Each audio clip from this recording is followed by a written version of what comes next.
இந்திய நேரப்படி மதியம் 1:30 மணி செய்திகள். முதலில் தலைப்பு செய்திகளை காணலாம். குஜராத்தில் சர்தார் வல்லபாய் பட்டேலின் 150வது பிறந்த நாளையொட்டி தேசிய ஒற்றுமை அணிவகுப்பு விழா. மலர்கள் தூவி பிரதமர் நரேந்திர மோடி மரியாதை. பிரதமர் நரேந்திர மோடியின் குற்றச்சாட்டு குறித்து முதலமைச்சர் மு.க.ஸ்டாலின் கடும் கண்டனம். நாட்டின் நலன் மீது பிரதமரும் பாஜகவினரும் கவனம் செலுத்த வேண்டும் என்று முதலமைச்சர் எக்ஸ் தளத்தில் பதிவு. கரூர் பிரச்சார கூட்ட நெரிசல் ஏற்பட்ட இடத்தில் 3D லேசர் ஸ்கேனர் கருவியுடன் சிபிஐ அதிகாரிகள் ஆய்வு.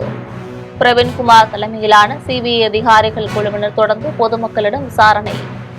பாகிஸ்தான் நெருப்புடன் விளையாடுவதை நிறுத்த வேண்டும் என ஆப்கான் உள்துறை அமைச்சர் எச்சரிக்கை. தங்கள் நாட்டை காப்பாற்றுவதற்கே முன்னுரிமை அளிப்போம் என தெரிவித்தார் சிராஜுதீன் ஹக்கானி. இனி விரிவான செய்திகளை காணலாம்.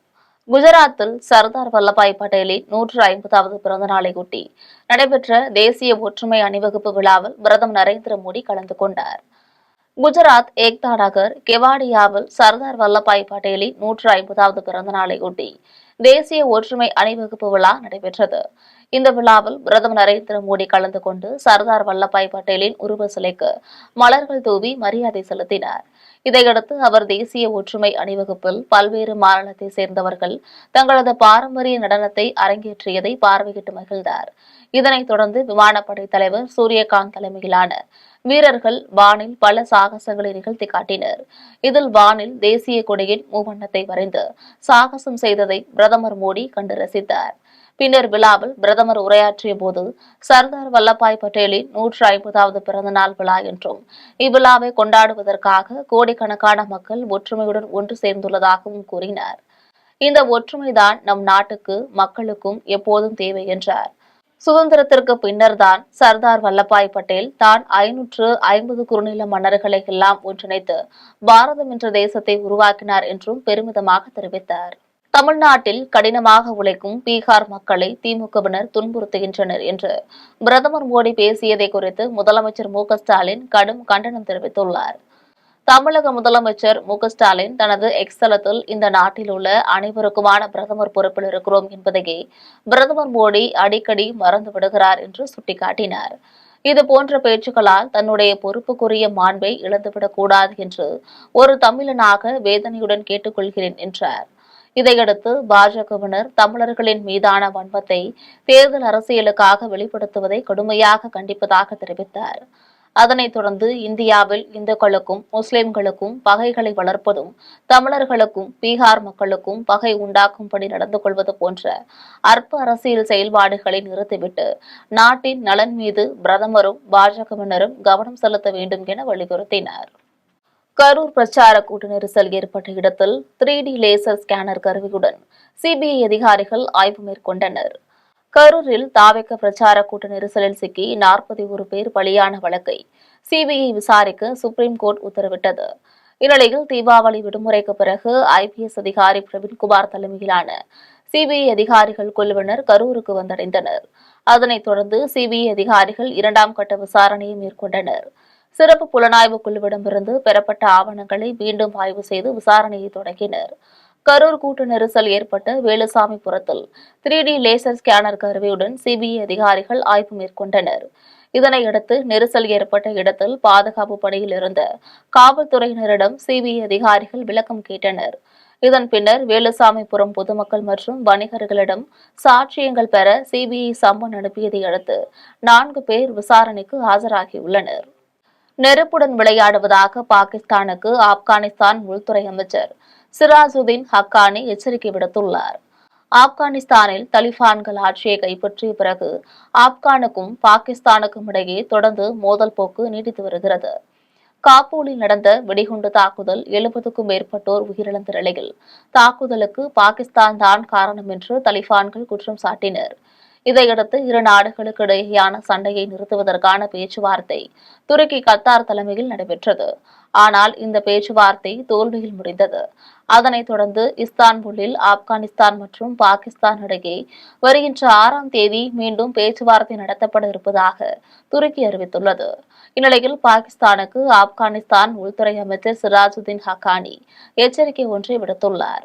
அதில் அனைவரும் முஸ்லிம் சகோதரர்கள் என்றும் நெருப்புடனும் போருடனும் விளையாடுகிறார்கள் என்று பாகிஸ்தானுக்கு எச்சரிக்கை விடுத்தார். அதனைத் தொடர்ந்து தாங்கள் போரை விரும்பவில்லை என்றும் அதே வேளையில் தங்கள் நாட்டை காப்பாற்றுவதற்கே முன்னுரிமை அளிப்போம் என்றும் தெரிவித்தார். இதனிடையே ஆப்கானிஸ்தானில் இருந்து பாகிஸ்தானுக்குள் பாயும் காபூல் நதியில் உடனடியாக அணை கட்டும் திட்டத்தை தொடங்க ஆப்கான் அரசு உத்தரவிட்டுள்ளது என்று குறிப்பிடத்தக்கது. சேலத்தில் நடைபெற்ற கூட்டத்தில் இந்தியா கூட்டணியில் 200 சட்டமன்ற தொகுதிக்கு மேல் வென்று திமுக தலைவர் மீண்டும் முதல்வராக வேண்டும் என அமைச்சர் ராஜேந்திரன் தெரிவித்துள்ளார். சேலம் மாவட்டம் ஓமலூர் சட்டமன்ற தொகுதி பாக வாக்குச்சாவடி முகவர்கள், பாக கணினி தொழில்நுட்ப முகவர்கள் ஆலோசனைக் கூட்டம் நடைபெற்றது. இதில் தமிழ்நாடு சுற்றுலாத்துறை அமைச்சர் ராஜேந்திரன் கலந்து கொண்டு பேசினார். அப்போது நாம் அனைவரும் நமது பகுதி வாக்குச்சாவடியை வென்றால் தொகுதியை வெல்ல முடியும். பாக வாக்குச்சாவடி முகவர்கள் வாட்ஸ்அப் குழு அமைத்து தினமும் மக்களை சந்தித்து நமக்கான வாக்குகளாக மாற்றி உறுதி செய்து வாக்களிக்க வைக்க வேண்டும். நமது பணி சிறப்பாக இருப்பதால் வருகின்ற தேர்தலில் இந்தியா கூட்டணி 200க்கும் மேற்பட்ட இடங்களில் வெற்றி பெறுவோம். நமது தலைவர் மீண்டும் முதல்வர் ஆவார் என்று பேசினார். அதனைத் தொடர்ந்து தேர்தல் பணிகள் குறித்து பயிற்சிகள் அளிக்கப்பட்டது. கரூரில் திமுக சார்பில் ஒவ்வொரு வாக்குச்சாவடியும் வெற்றி வாக்குச்சாவடியாக மாற்றும் வாய்ப்பினை முதலமைச்சர் வழங்கியுள்ளார் என்று செந்தில் பாலாஜி தெரிவித்துள்ளார். கரூர் மாவட்டம் திமுக சார்பில் எனது வாக்குச்சாவடி வெற்றி வாக்குச்சாவடி என்ற தலைப்பில் பயிற்சி கூட்டம் கரூர் மாவட்ட திமுக செயலாளர் செந்தில் பாலாஜி தலைமையில் நடைபெற்றது. இந்த கூட்டத்தில் எம்எல்ஏக்கள், மாநகராட்சி மேயர், மாவட்டத்தில் உள்ள அரவக்குறிச்சி, கரூர், கிருஷ்ணராயபுரம், குளித்தலை சட்டமன்ற தொகுதிகளுக்குட்பட்ட பகுதிகளில் பணியாற்றும் மாநில, மாவட்ட, வட்ட அளவிலான கட்சி நிர்வாகிகள் ஏராளமானோர் கலந்து கொண்டனர். மேலும் கூட்டத்தில் நடைபெறவுள்ள 2026 சட்டமன்ற தேர்தல் குறித்த வியூகங்களை கட்சியினர் கருத்துக்களாக தெரிவித்தனர். கூட்டத்தின் நிறைவில் செய்தியாளர்களை சந்தித்த செந்தில் பாலாஜி, எனது வாக்குச்சாவடி வெற்றி வாக்குச்சாவடி என்ற தலைப்பில் சென்னையில் முதலமைச்சர் ஸ்டாலின் துவக்கி வைத்தார். இதனைத் தொடர்ந்து இந்த பரப்புரை பயிற்சி கரூரில் துவங்கி சிறப்பாக நடைபெற்றுள்ளது.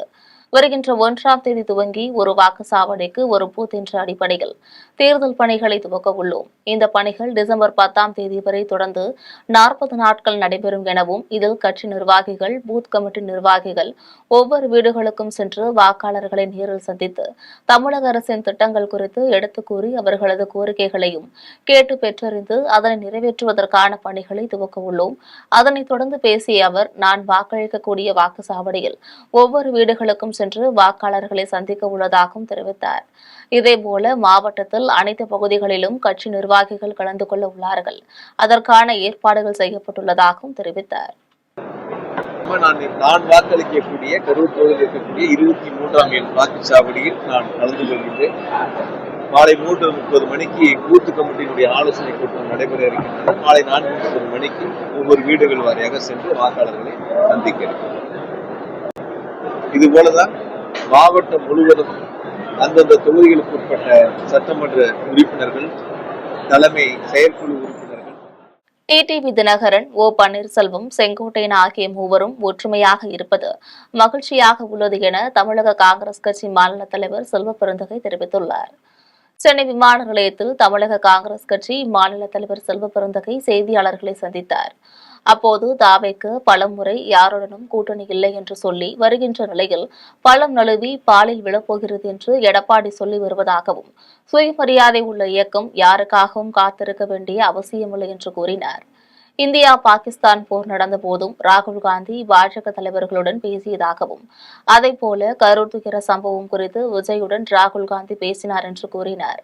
அதனைத் தொடர்ந்து பேசிய செல்வ பெருந்தகை, துக்கமான நிகழ்வின் போது தலைவர்கள் பேசுவது மனித பண்பு என்று அதை ஏன் அரசியலாக்குகிறீர்கள் என்று கேள்வி எழுப்பினார். டிடிவி தினகரன், ஓ பன்னீர்செல்வம், செங்கோட்டையன் ஆகிய மூவரும் ஒற்றுமையாக இருப்பது மகிழ்ச்சியாக உள்ளது என்று தெரிவித்தார். நாங்க பல முறை சொல்றோம், தலைவர் ராகுல் காந்தி அவர்கள் பாஜக ஆளும் மாநிலங்களில இப்படிப்பட்ட பேரிடர் நடந்தா பாஜக தலைவர்கிட்டையும் போன்ல பேசி விசாரிப்பார், நாங்க இருக்கோம் உங்க கூட அப்படின்னு. இப்ப போர் நடந்துச்சு பாகிஸ்தான்ல, பாஜக தலைவர்கிட்ட பேசி சொன்னார், நாங்க இந்த தேசத்தோட இருக்கிறோம், நாட்டோட இருக்கிறோம். அதே மாதிரி ஒரு பேரிடர் நடக்குது, ஒரு துக்கம் வருதுன்னா அந்த துக்கத்துல நாங்க பங்கெடுக்கிறோம் அப்படின்னு சொல்லிதான் மனிதாபிமானம் தலைவர்களுடைய மகா பண்பு. அந்த அடிப்படையில தான் அவர் பேசினார கண்டு இதுல அரசியலே இல்லைன்னு பலமுறை சொல்லிட்டோம். அதையே எல்லாத்தையும் அரசியல் ஆகிட்டு இருக்கீங்க. ஒரு மனிதநேயத்தோட அவர் பேசுறாரு, அதை பெருமையா பார்க்கணும். வால்பாறையில் இ பாஸ் நடைமுறைப்படுத்த தமிழக முதல்வரை நேரில் சந்தித்து முறையிட உள்ளதாக தமிழ்நாடு வணிகர் சங்க தலைவர் விக்ரமராஜா தெரிவித்துள்ளார். கோவை மாவட்டம் வால்பாறையில் விவசாய தொழிலாளர் அணி மாவட்ட அமைப்பாளர் ஜேபிஆர் இல்ல திருமண விழா நடைபெற்றது. இதில் தமிழ்நாடு வணிகர் சங்கங்களின் பேரமைப்பின் தலைவர் விக்ரமராஜா கலந்து கொண்டார். பின்னர் விக்ரமராஜா செய்தியாளர்களை சந்தித்து பேசிய போது, வால்பாறை பகுதிக்கு இ-பாஸ் நடைமுறைப்படுத்த தமிழக முதல்வரை நேரில் சந்தித்து முறையிட உள்ளதாக தெரிவித்தார்.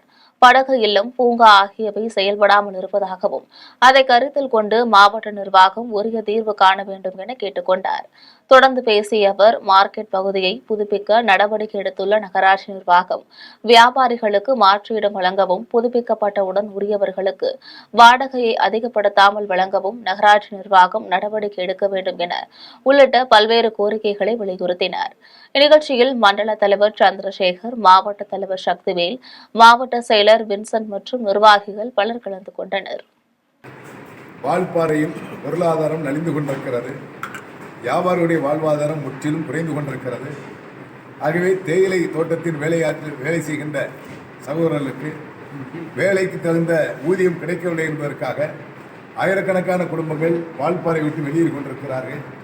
ஆகவே இந்த பொருளாதாரத்தை பேணி பாதுகாப்பதற்கு படகுத்துறை, சுற்றுலாத்துறையை போர்க்கால அடிப்படை திறக்கப்பட்டு இங்கு வருகின்ற சுற்றுலாத்துறை மாலை 6 மணிக்கு மேல் வரக்கூடாது என்ற சூழலை உருவாக்குவதாக தகவல் வந்து கொண்டிருக்கிறது.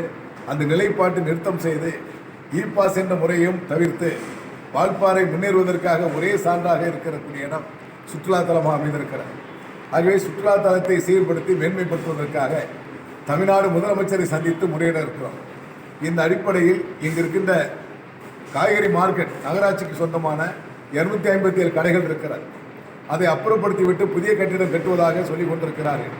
அப்புறப்படுத்துவதற்கு முன்பாக மாவட்டம் வாரியாக அனைத்து மாவட்டத்திலுமே மாற்று இடம், முறையான மாற்று இடம் கொடுக்கப்பட்டு கடை நடத்துபவர்களுக்கே உரிய அங்கீகாரம் கொடுக்கப்பட்டு நியாயமான வாடகையில் ஒதுக்கிட வேண்டும் என்ற கோரிக்கையும் வலியுறுத்துகிறோம்.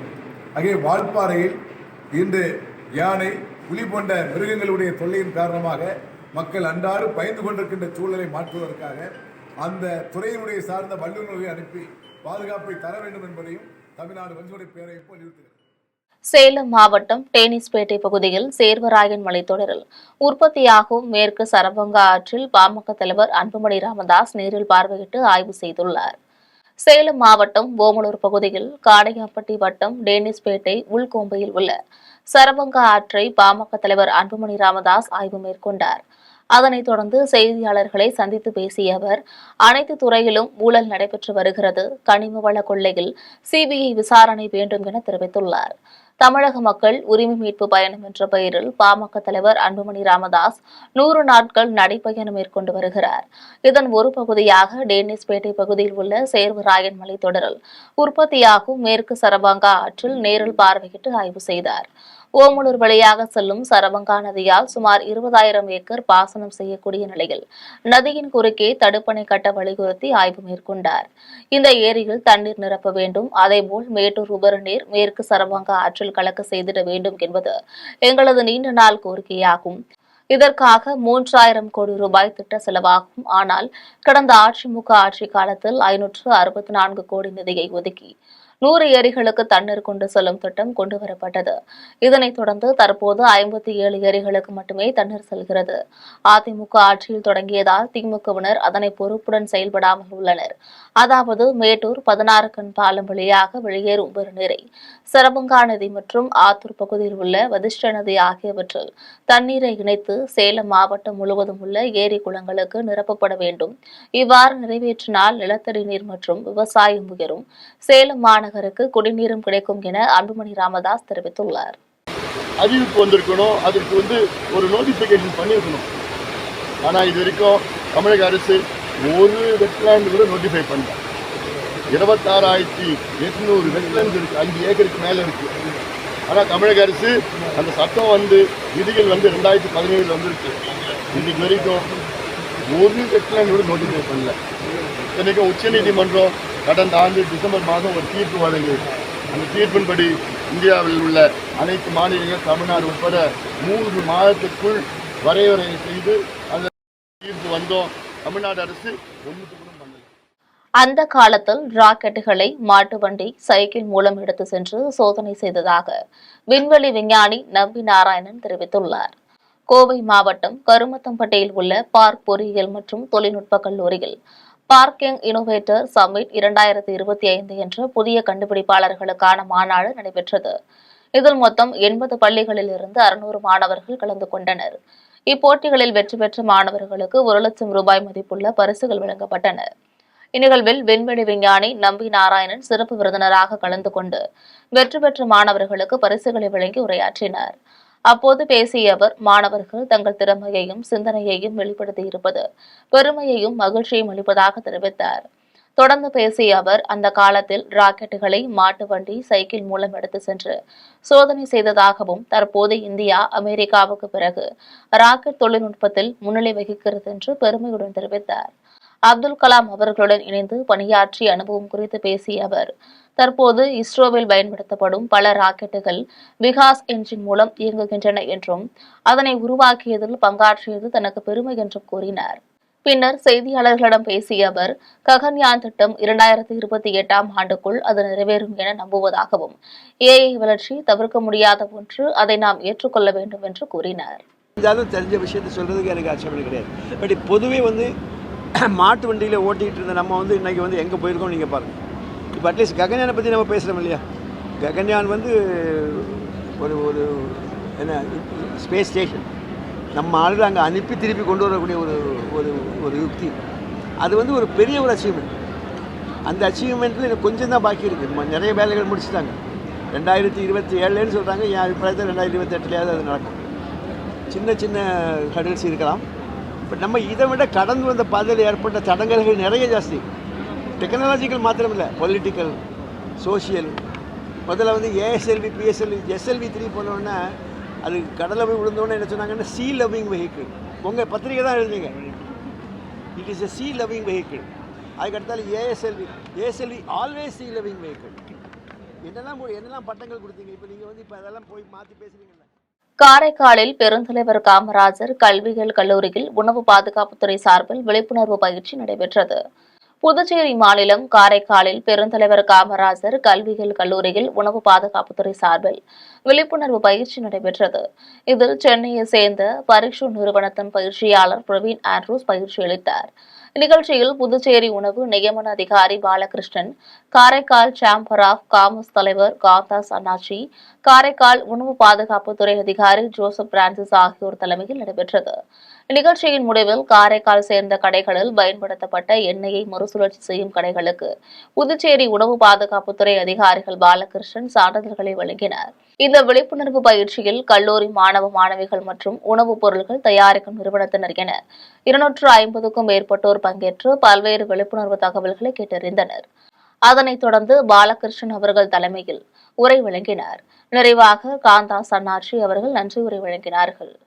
திருநகரில் 63வது குருபூஜையொட்டி தெய்வீக திருமகனார் அறக்கட்டளை ஏற்பாட்டில் பெண்கள் முளைப்பாரி எடுத்தும் இரத்ததான முகாமும் அன்னதானம் வழங்கும் நிகழ்ச்சியும் நடைபெற்றது. மதுரை மாவட்டம் திருப்பரங்குன்றம் அடுத்த திருநகரில் பசும்பொன் வாழ்ந்து மறைந்த இல்லத்தில் தெய்வீக திருமகனார் அறக்கட்டளை சார்பில் 63வது குருபூஜை விழா நடைபெற்றது. இந்நிகழ்ச்சியில் விருதுநகர் பாராளுமன்ற உறுப்பினர் மாணிக்கம் தாகூர் பசும்பொன் தேவர் அவருடைய உருவப்படத்திற்கு மாலை அணிவித்து மரியாதை செய்தார். அதனைத் தொடர்ந்து அவர் இரத்ததான முகாமினை தொடங்கி வைத்து பேட்டியளித்தார்.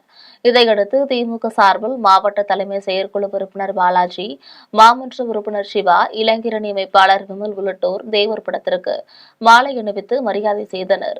மேலும் அம்மா மக்கள் முன்னேற்ற கழகத்தை சேர்ந்த நிர்வாகிகள் வீரமணி, ரங்கராஜ் உள்ளிட்டோர் மரியாதை செய்தனர். பின்னர் பாரத ராஜா கட்சியை சேர்ந்த மாவட்ட தலைவர் சிவலிங்கம் உள்ளிட்ட நிர்வாகிகள் மரியாதை செய்தனர். அறக்கட்டளை சார்பில் 200க்கும் மேற்பட்ட பெண்கள் முளைப்பாரி எடுத்து தேவர் படத்திற்கு முன்வைத்து சிறப்பு பூஜைகள் செய்தனர். இதையடுத்து அனைவருக்கும் அன்னதானம் வழங்கும் நிகழ்ச்சி நடைபெற்றது. ஒரு மறைந்தும் பலருடைய எண்ணங்களிலே தெய்வமாக வாழ்கின்ற பசும்பொன் தேவரையா அவர்களை நினைவு கூறுவதிலே பெருமைப்படுகிறோம். பசும்பொன் தேவர்களுடைய செயலாற்றலும் அவருடைய சிந்தனையும் ஒரு ஆன்மீகவாதியாகவும் தேசியவாதியாகவும் இருந்து இந்தியாவினுடைய விடுதலைக்காகவும் குறிப்பாக ஒடுக்கப்பட்ட தாழ்த்தப்பட்ட மக்களுடைய விடுதலைக்காகவும் எந்த ஒரு எதிர்பார்ப்பும் இல்லாமல் பல தியாகங்களை செய்த பெரும் தலைவர். அந்த தலைவருடைய இந்த ஜெயந்தி தினத்திலே அவர் வாழ்ந்து மறைந்த இடத்திலே, அதுவும் திருநகரில் இருக்கின்ற இந்த இடத்திலே வந்து நாங்கள் அனைவரும் அவரை போற்றி அவர் என்றும் எங்களோடு வாழ்கிறார் என்பதை நினைவுகூறுகின்ற வகையிலே அஞ்சலி செலுத்தியிருக்கிறோம். பல்லடத்தில் நடைபெற்ற தாவேக கட்சி நிர்வாகிகள் அறிமுக கூட்டத்தில் ஆதரவற்ற நிலையில் வசித்து வந்த மூதாட்டி ஒருவரை தாவேகவினர் தத்தெடுத்தனர். திருப்பூர் மாவட்டம் பல்லடம் மாணிக்கபுரம் சாலையில் தமிழக வெற்றிக் கழகத்தின் நிர்வாகிகள் அறிமுக கூட்டம் மாவட்ட தலைவர் சங்கர் தலைமையில் நடைபெற்றது. இந்த கூட்டத்தில் ஒன்றிய நகர நிர்வாகிகளை அறிமுகப்படுத்தினர். இதனைத் தொடர்ந்து ஜே காலனியில் ஆதரவற்ற நிலையில் வசித்து வரும் 60 வயது மூதாட்டியான மாரத்தாள் என்பவரை தாவேக சார்பில் தத்தெடுத்தனர். மேலும் வாழும் காலம் வரை அவருக்கு தேவையான உதவிகளை வழங்க இருப்பதாக தெரிவித்தனர். இந்நிகழ்ச்சியில் பெண்கள் உட்பட 50க்கும் மேற்பட்ட தாவேக கட்சி உறுப்பினர்கள் கலந்து கொண்டனர். கடலூர் மாவட்டம் நெய்வேலி தொமுசு அலுவலகத்தில் திமுக மேற்கு மாவட்ட செயற்குழு கூட்டம் நடைபெற்றது. கடலூர் மாவட்டம் நெய்வேலி தொமுசு அலுவலகத்தில் திமுக மேற்கு மாவட்ட செயற்குழு கூட்டம் நடைபெற்றது.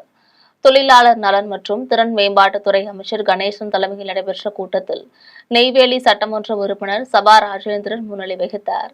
சிறப்பு அழைப்பாளராக திமுக மாநில இளைஞரணி துணை செயலாளரும் தமிழ்நாடு அரசு தாட்கோ தலைவர் இளையராஜா கலந்து கொண்டு கடலூர் மேற்கு மாவட்டம் பண்ருட்டி, நெய்வேலி, விருத்தாச்சலம், திட்டக்குடி ஆகிய சட்டமன்ற தொகுதிகளைச் சேர்ந்த ஒன்றிய நகர பேரூர் கழக இளைஞரணி அமைப்பாளர்கள், துணை அமைப்பாளர்களிடம் கள ஆய்வு மேற்கொண்டார்.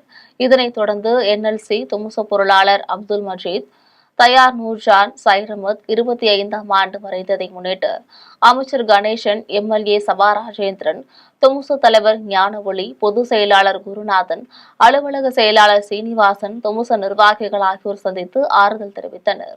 மாத்தூரில் நடைபெற்ற உங்களுடன் ஸ்டாலின் முகாமில் பொதுமக்கள் அடிப்படை வசதிகள் வேண்டி கோரிக்கை வைத்தனர்.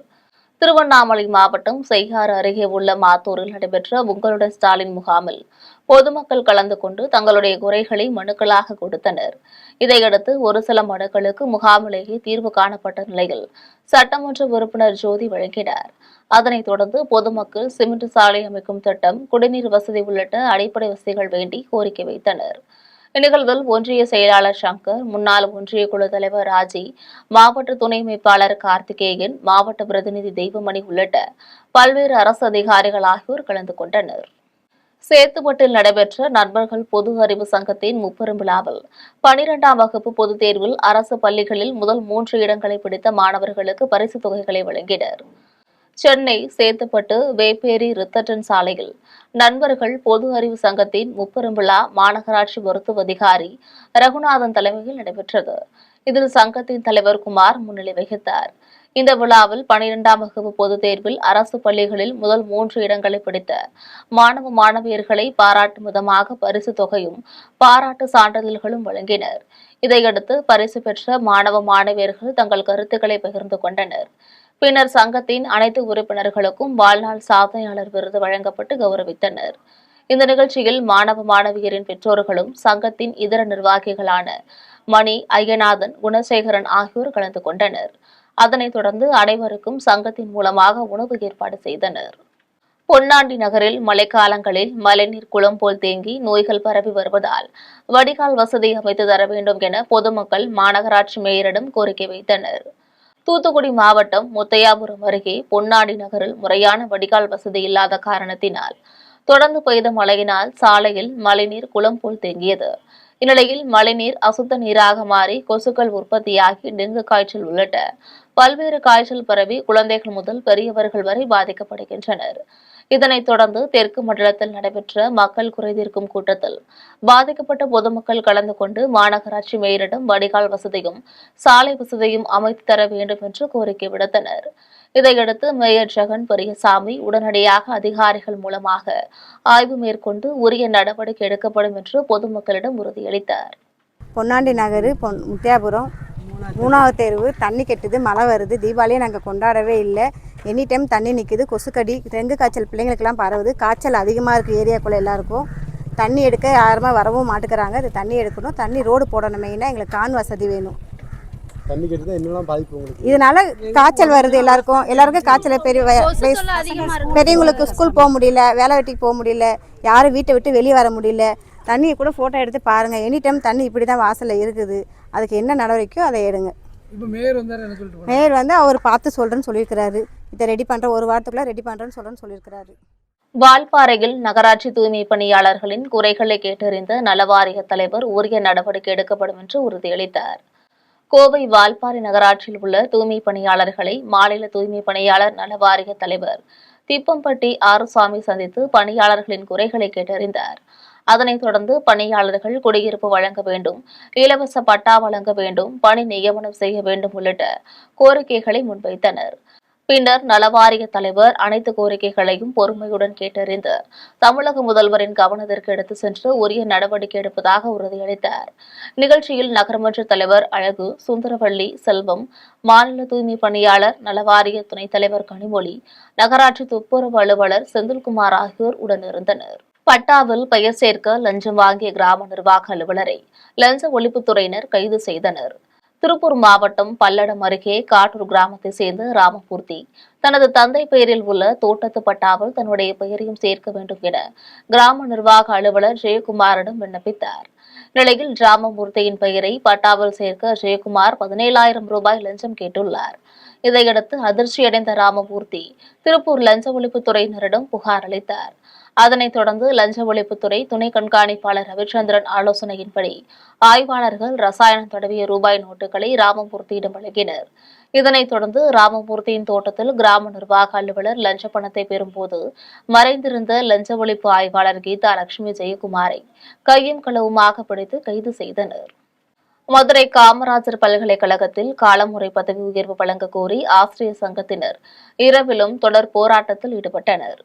மதுரை மாவட்டம் காமராஜர் பல்கலைக்கழக பதிவாளர் அலுவலகம் முன்பு ஆசிரியர் சங்கம் சார்பில் தொடர் உள்ளிருப்பு போராட்டம் நடைபெற்றது.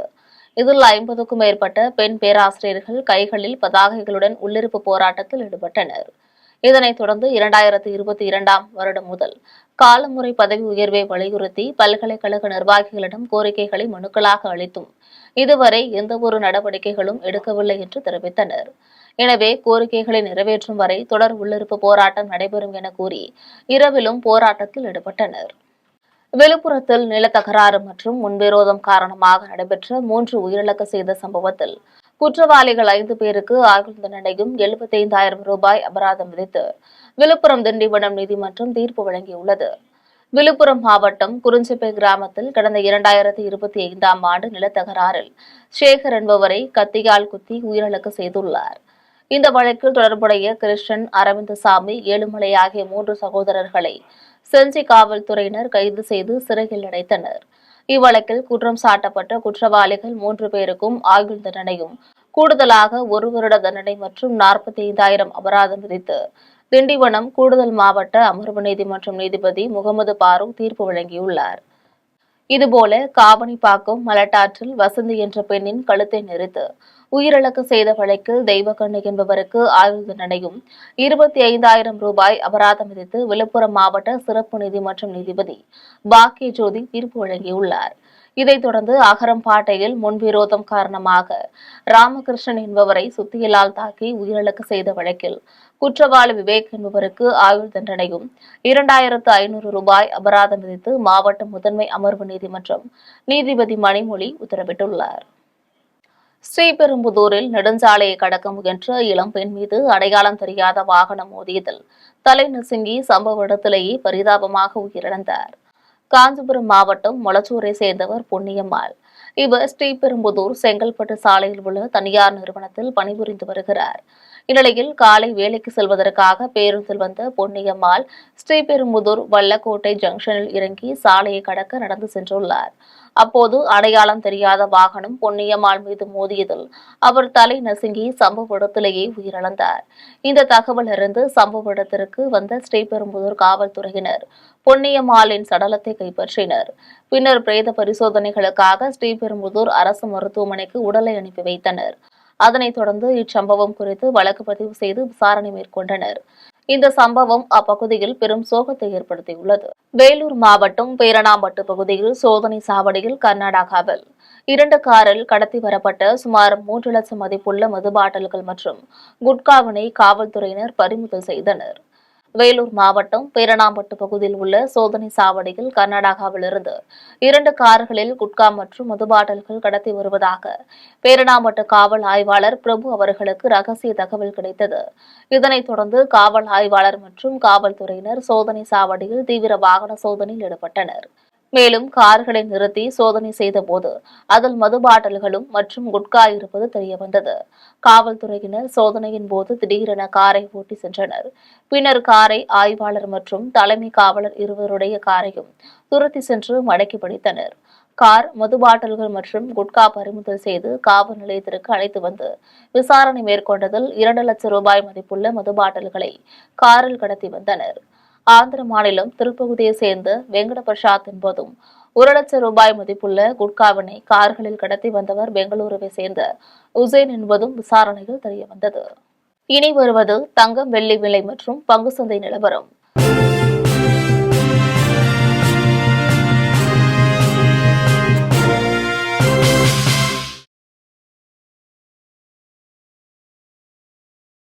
சென்னையில் ஆபரண தங்கத்தின் விலை இன்று 1 சவரன் 90,400 ரூபாய்க்கு விற்பனை செய்யப்படுகிறது. சென்னையில் இன்று ஆபரண தங்கத்தின் விலை கிராமிற்கு 200 ரூபாய் அதிகரித்து 11,300 ரூபாய்க்கு விற்பனை செய்யப்படுகிறது. மேலும் 1 சவரன் 1,400 ரூபாய் அதிகரித்து 90,400 ரூபாய்க்கு விற்பனை செய்யப்படுகிறது. 24 கேரட் தூய தங்கம் 1 சவரன் 98,624 ரூபாய்க்கு விற்பனை செய்யப்படுகிறது. மேலும் 1 கிராம் வெள்ளி 165 ரூபாய்க்கும் 1 கிலோ வெள்ளி 1,65,000 ரூபாய்க்கும் விற்பனை செய்யப்படுகிறது. மும்பை பங்கு சந்தை இன்று சரிவுடன் காணப்படுகிறது. மும்பை பங்கு சந்தை குறியீட்டு எண் சென்செக்ஸ் 272 புள்ளிகள் குறைந்து 84,133 புள்ளிகளில் வணிகமாகிறது. தேசிய பங்கு சந்தை குறியீட்டு எண் நிப்டி 86 புள்ளிகள் குறைந்து 25,792 புள்ளிகளில் வணிகமாகிறது. மீண்டும் தலைப்புச் செய்திகள். குஜராத்தில் சர்தார் வல்லபாய் பட்டேலின் 150வது பிறந்த நாளையொட்டி தேசிய ஒற்றுமை அணிவகுப்பு விழா. மலர்கள் தூவி பிரதமர் நரேந்திர மோடி மரியாதை. பிரதமர் நரேந்திர மோடியின் குற்றச்சாட்டு குறித்து முதலமைச்சர் மு.க.ஸ்டாலின் கடும் கண்டனம். நாட்டின் நலன் மீது பிரதமரும் பாஜகவினரும் கவனம் செலுத்த வேண்டும் என்று முதலமைச்சர் எக்ஸ் தளத்தில் பதிவு. கரூர் பிரச்சார கூட்ட நெரிசல் ஏற்பட்ட இடத்தில் 3D லேசர் ஸ்கேனர் கருவியுடன் சிபிஐ அதிகாரிகள் ஆய்வு. பிரவீன்குமார் தலைமையிலான சிபிஐ அதிகாரிகள் குழுவினர் தொடர்ந்து பொதுமக்களிடம் விசாரணை. பாகிஸ்தான் நெருப்புடன் விளையாடுவதை நிறுத்த வேண்டும் என ஆப்கான் உள்துறை அமைச்சர் எச்சரிக்கை. தங்கள் நாட்டை காப்பாற்றுவதற்கே முன்னுரிமை அளிப்போம் என தெரிவித்தார் சிராஜுதீன் ஹக்கானி. இத்துடன் செய்திகள் நிறைவடைகின்றன. மீண்டும் செய்திகள் மாலை 6 மணிக்கு. உடனுக்குடன் செய்திகளை காண GemLive.tv என்ற இணையதளத்தில் இணைந்திருங்கள். நன்றி, வணக்கம்.